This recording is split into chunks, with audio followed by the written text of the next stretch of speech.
Hey guys, Can here. In this video we're going to do a quick comparison between Xbox One X and Xbox Series X, which is newest console. As you guys know, it's been announced by the Microsoft. So in this video we're just going to do a quick comparison between these two models and see which one is more powerful. Obviously the Xbox Series X is more powerful, but we want to know what's the difference and what are the big changes that's been made in the new Xbox. So without further ado, right, let's jump right into the specs. So we're starting from the processor, which is in Xbox One X we have 2.3 gigahertz octa-core processor, and in Xbox Series X we have 3.8 gigs also octa-core processor. So next one is GPU, where Xbox One X stands at 6 teraflops clocked at 1.172 gigahertz with memory bandwidth of 326 gigabytes per second, and Xbox Series X stands at 12 teraflops at 1.825 gigahertz with memory bandwidth of 560 gigahertz. Okay, so the next one is the RAM, where we can see an increase from 12 gigs DDR5 to 16 gigs DDR6, brand new technology in the RAM. In terms of storage, at last we are moving to solid state hard drive. Yes, it's happening. They should have done it long time ago, but for some reason they haven't done that before. So now at least we have a solid state hard drive, which is going to be super fast. So especially when it comes to saving games or playing games and all that, you can actually see the big improve in the performance overall speaking. And on the top they also Microsoft have also introduced those small chips. These are like external hard drives, but they're like chip shape. And with those external hard drives, in case if you're running out of storage, you can there's going to be a port in the back of Xbox where you can insert and you can use them, and the speed of those external solid state hard drive is going to be exactly same as compared to your internal storage. So in case if you're wondering that the external hard drive is going to make things slower, it's not going to happen. We'll be running at exactly same speed as we have the Xbox Series X internal storage working. So this is also a big improvement. Right, so the game loads quickly as per shown in the video, and switching between the game is super fast, so which means that you can actually play multiple games at the same time.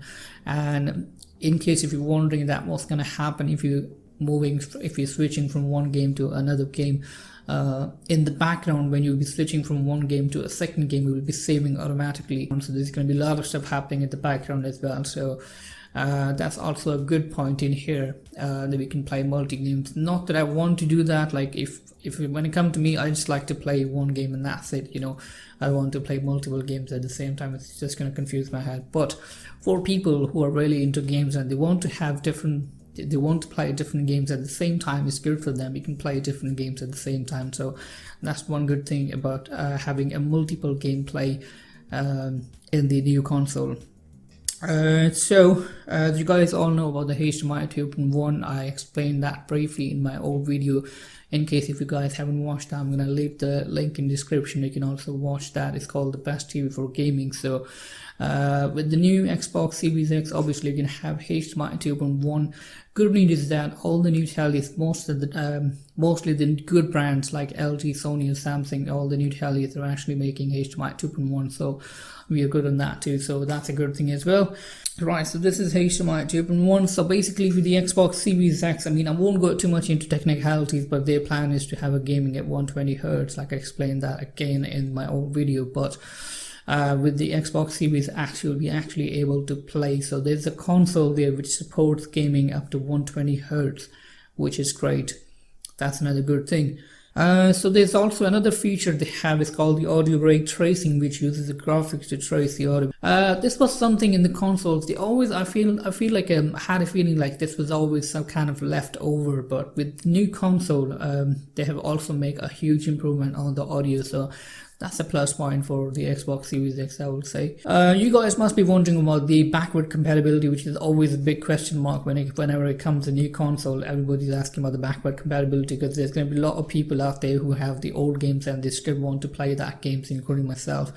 So in this case with the Xbox Series X, backward compatibility on all Xbox games. So in terms of, let's say if you want to play Xbox One X or One S games, you can actually play on your new console. It's always a big question mark whenever the new console is coming up. People are always wondering like what's going to happen with my old games, can I play them or not? So including myself, like there is games that you still want to play. So with this new console you can actually play the old games.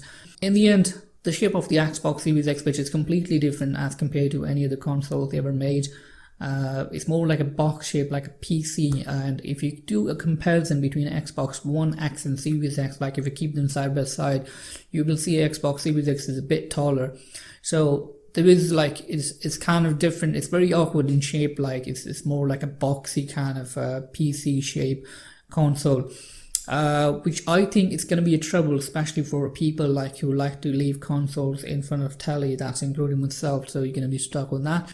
So the good news is that you can keep it horizontal or vertical, which has been stated by the Microsoft. So in case if you want to, if you just want to keep it like flat in front of telly, you can keep that. That's a good thing. So the question mark, in case if you're wondering that if you're going to keep it like horizontal or vertical, is it going to block the airways or all that? So you don't need to worry about that because the fan is on the top. So even if you keep it like plain flat, the fan is on the top, so it still is fine. You're not blocking the airways. So that's a good thing. There is one increase in the controller, which is a switch button that you will find right in the middle of the controller. That so in case if you want to share screenshots of gameplay, so that switch button is going to help you with that. So this is an extra addition in the controller that I've found. Other than that, the controller looks kind of exactly same like the old Xbox One X controller. So right, so that's pretty much. So in case if you have any questions or if you miss anything in this video, you can leave in the comments and I'll be happy to answer that. And I hope you like this review, and please don't forget to like and subscribe my channel, and